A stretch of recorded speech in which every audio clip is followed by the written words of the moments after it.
To this bill,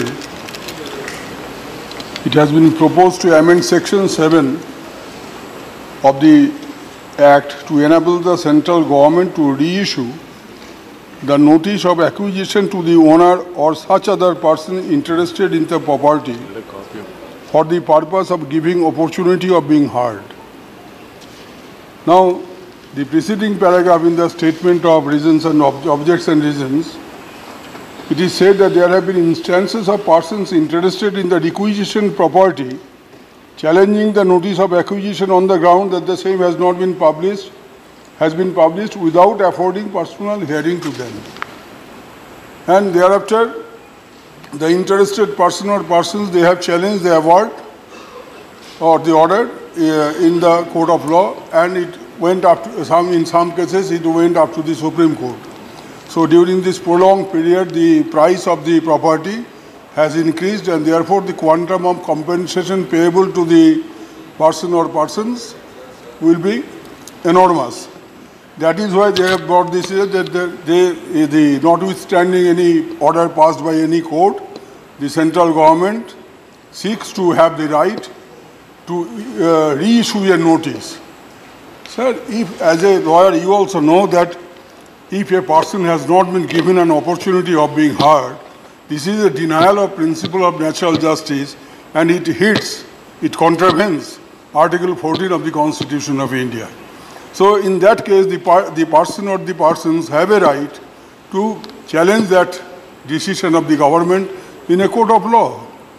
And if court set aside that notification, then that person is entitled to get the compensation as will be awarded by the court.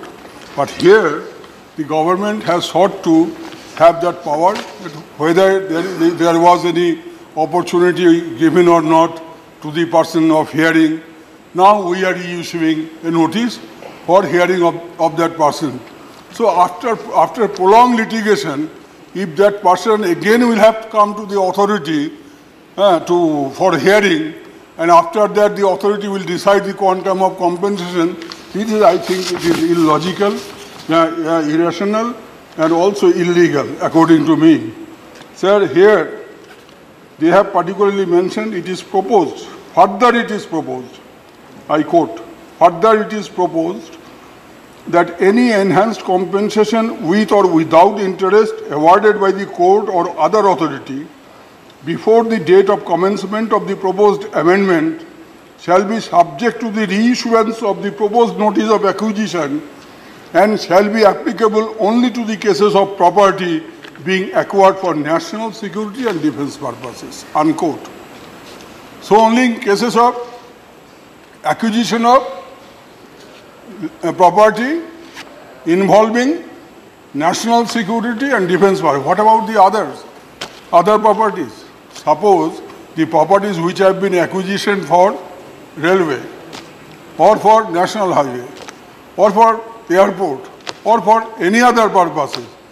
Then there will be two sets of arrangements, two sets of scheme of law. This is also highly objectionable, sir, according to me.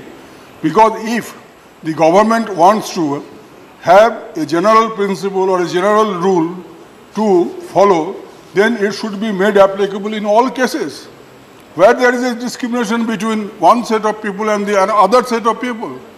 I am fortunate or unfortunate because my property has been acquired for the purpose of defense or national security.